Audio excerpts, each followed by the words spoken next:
Hello दोस्तों, career point में आपका स्वागत है। दोस्तों, आज हम मोस्ट इम्पॉर्टेंट एमसीक्यू क्वेश्चन का पार्ट 2 पढ़ेंगे, जिसमें हम स्टैटिक जीके भी कवर करेंगे। दोस्तों, ये क्वेश्चंस आपके ऑल कॉम्पिटिटिव एग्जाम्स के लिए होंगे।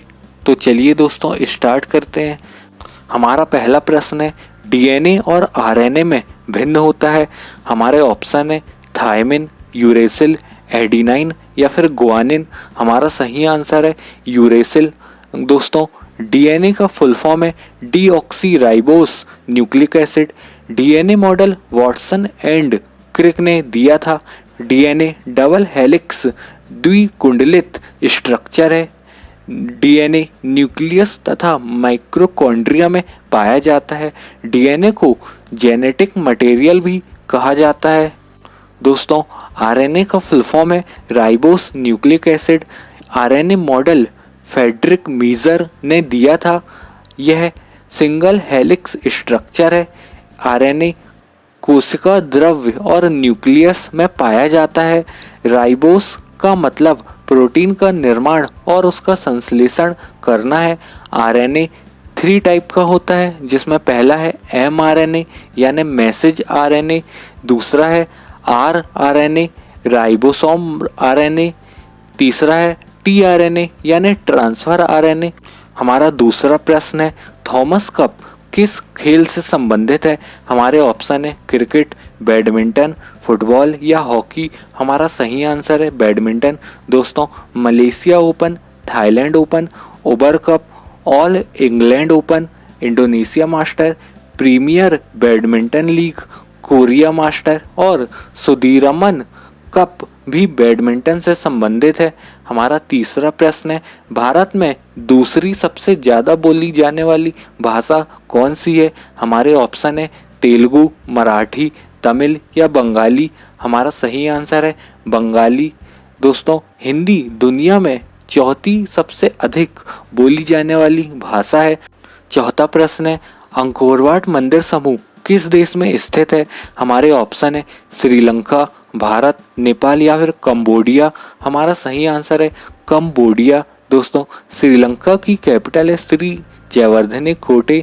यहाँ की करेंसी है रुपया और यहाँ के प्रधानमंत्री महिंद्रा राजपक्षे और यहाँ के प्रेसिडेंट है गोटबया राजपक्षे। दोस्तों, नेपाल की कैपिटल है काठमांडू। यहाँ की करेंसी है रुपया। यहाँ के प्रधानमंत्री हैं केपी शर्मा ओली और यहाँ के प्रेसिडेंट है विद्या देवी भंडारी। कंबोडिया की कैपिटल है नोम पेन। यहाँ की मुद्रा है रियाल और यहाँ के प्रधानमंत्री है हुन सेन। हमारा पांचवा प्रश्न है, मिट्टी के अध्ययन को क्या कहते हैं। हमारे ऑप्शन है फाइकोलॉजी, डेमोग्राफी, पेडोलॉजी या पोमोलॉजी। हमारा सही आंसर है पेडोलॉजी। दोस्तों, फाइकोलॉजी सवालों के अध्ययन को कहा जाता है, डेमोग्राफी जनसंख्या के अध्ययन को कहा जाता है और पोमोलॉजी फलों का अध्ययन को कहा जाता है। हमारा छठवां क्वेश्चन है, जीएसटी लागू करने वाला दुनिया का पहला देश कौन सा था। हमारे ऑप्शन है फ्रांस, भारत, कनाडा या असम। हमारा सही आंसर है फ्रांस। जीएसटी का फुल फॉर्म है गुड्स एंड सर्विस टैक्स। सर्वप्रथम जीएसटी फ्रांस द्वारा 1954 में लागू की गई। भारत में जीएसटी 1 जुलाई 2017 को लागू किया गया, जो कनाडा के देश के मॉडल पर आधारित है। इसी वर्ष से 1 जुलाई से हम जीएसटी दिवस के रूप में मनाते हैं। जीएसटी के लिए 122वां संविधान संशोधन बिल 2014 में संसद में प्रस्तुत किया गया और 101वें संविधान संशोधन के द्वारा भारत में जीएसटी को लागू किया गया। हमारा सातवां प्रश्न है, नीति आयोग का गठन कब हुआ था। हमारे ऑप्शन है 1 जनवरी 2015 को, 1 जनवरी 2017 को, 1 जनवरी 2014 को या फिर 1 फरवरी 2015 को। हमारा आंसर है 1 जनवरी 2015 को। दोस्तों, नीति का फुल फॉर्म है national institute for transforming India. इसका फॉर्मेशन हुआ था 1 जनवरी 2015 को। इसका हेडक्वार्टर है न्यू दिल्ली में।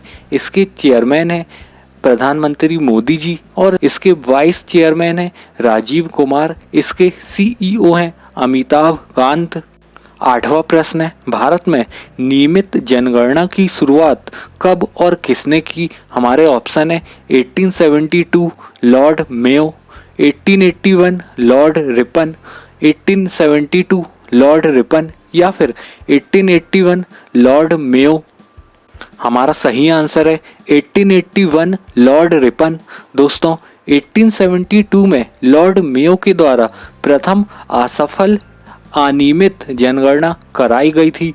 प्रथम नियमित जनगणना 1881 में लॉर्ड रिपन द्वारा कराई गई। 2011 की जनगणना 15वीं जनगणना थी। प्रथम बार जाति आधारित जनगणना 1931 में हुई थी।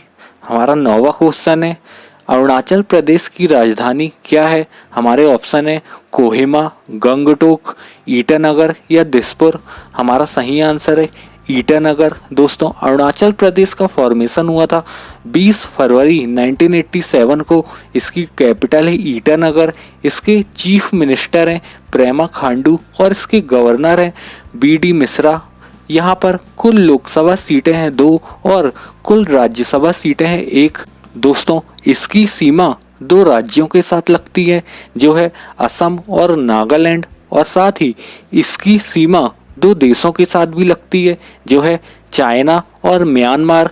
इसके प्रमुख नेशनल पार्क हैं जो है नामदफा नेशनल पार्क और मुरलिंग नेशनल पार्क।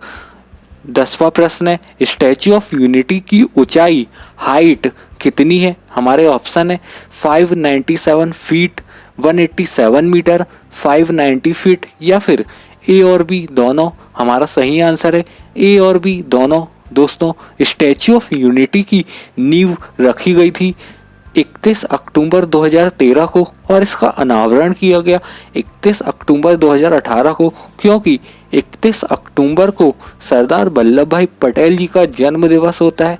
इसलिए इसकी नींव और अनावरण दोनों ही 31 अक्टूबर को किया गया। इसमें कुल खर्च 2,989 करोड़ रुपए आया। इसे डिजाइन किया था राम बी सुतार ने और इसकी ऊंचाई है 182 मीटर और फिट में 597 फीट।